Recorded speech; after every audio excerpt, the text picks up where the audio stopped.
I'm Tina, and I'm here again with our boating safety expert, Tim. It's great to see you again, Tina. Okay, Tim.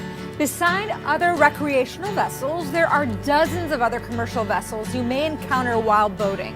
What exactly is a commercial vessel?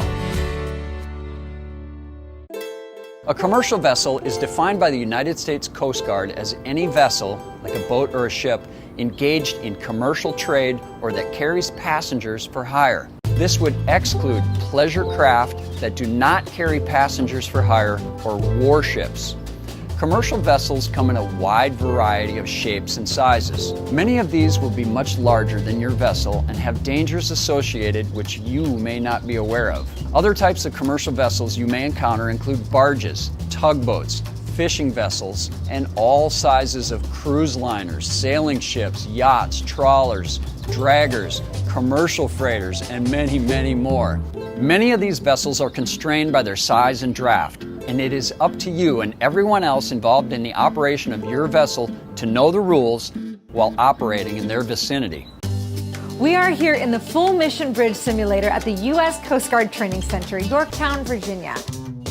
So Tim, we're on a pretty small recreational boat, but we keep coming up against these really huge vessels, and it kind of can be a little intimidating. Right, well, if you spend any amount of time on the water at all, eventually you're going to run up against vessels that are a whole lot bigger than you are. Yeah, no kidding. And you can see in front of us here on the simulator that in front of us there's a large commercial vessel. That would be a cruise ship that you want to be on. Which I would like to be on, yes. Right. One of the things is a lot of times these ships can't see you. They don't know that you're there. Sure. So, which oftentimes you can talk to those ships on a VHF radio. Actually, they actually like that because they want to know what you're intending to do. Now, over here on one of the big dangers of operating around a cargo ship is the wake that they throw off behind it.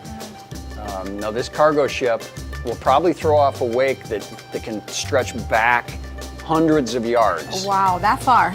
Yeah, and if you don't see that wake and you're going too fast or at the wrong angle, that wake can actually, you can collide with that wake and actually tip your vessel over or send yourself airborne. Main thing to remember with commercial vessels, you maybe just want to stay away from them.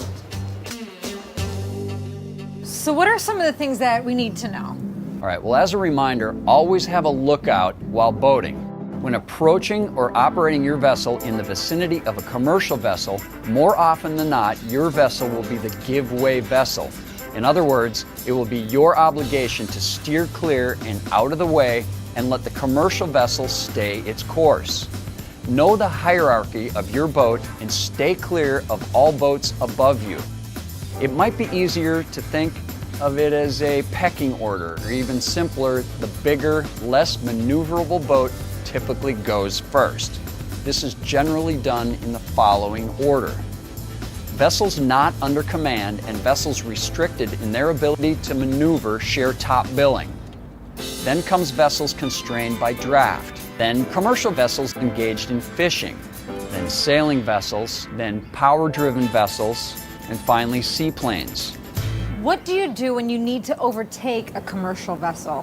When you have to overtake a commercial vessel, use sound signals to reach agreement with the vessel. Then the burden is on you, the give-way vessel, to steer clear until it is totally past and safely clear of the commercial vessel. Well, you know, it's always a challenge when you run up against somebody who is not confident, especially when you get into close quarter situations like passing a barge through a bridge. One time I was bringing a barge through a bridge and two jet ski guys came running up alongside of me with about 2 feet of clearance. And I mean, there was a huge potential for an accident. So being experienced and educated would be a lot of help out in the water. Big plus. Now, can we talk danger zones? Danger zones, of course. As a boat operator, you've got to think about and be aware of what commercial vessels are doing in their normal course of business and act accordingly. For example, fishing vessels may be pulling long fishing nets and ropes behind them. Towboats may have a long, unseen tow line trailing behind it as it pulls another vessel and never cut between a tug and the vessel it is pulling. Be especially careful at night when visibility is limited and pay attention to the lighting configurations of vessels, which will give you an indication of their size and what you are up against. Large vessels can create extremely large wakes behind them that can maintain itself for hundreds of yards, creating an extremely dangerous situation for boaters going too fast and hitting that wake at the wrong angle. Finally, large vessels may have much less visibility than you do. Never assume that a large commercial vessel is aware of your presence. I see a large vessel coming our way. What is that? Okay, well that's one of the many barges that come through this area. They're careful to stay in the channel. We'll get a little closer, but they are coming our way, and they'll stay over to that side in the deeper side of the channel. And if they're doing everything right, they should have a lookout posted in the front of that thing so that they can see what's going on at all times. You got to remember too, a lot of times those bigger barges can take up to a mile to stop. Wow. They actually can't stop in the water for up to a mile. So if you get trapped into the front of that barge, you're in big trouble.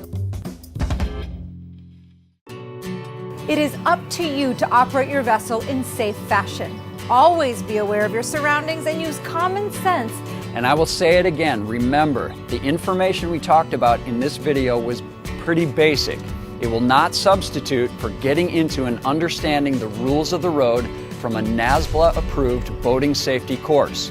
And we urge you to go to www.nasbla.org, find a course, and sign up today. Until then, safe boating.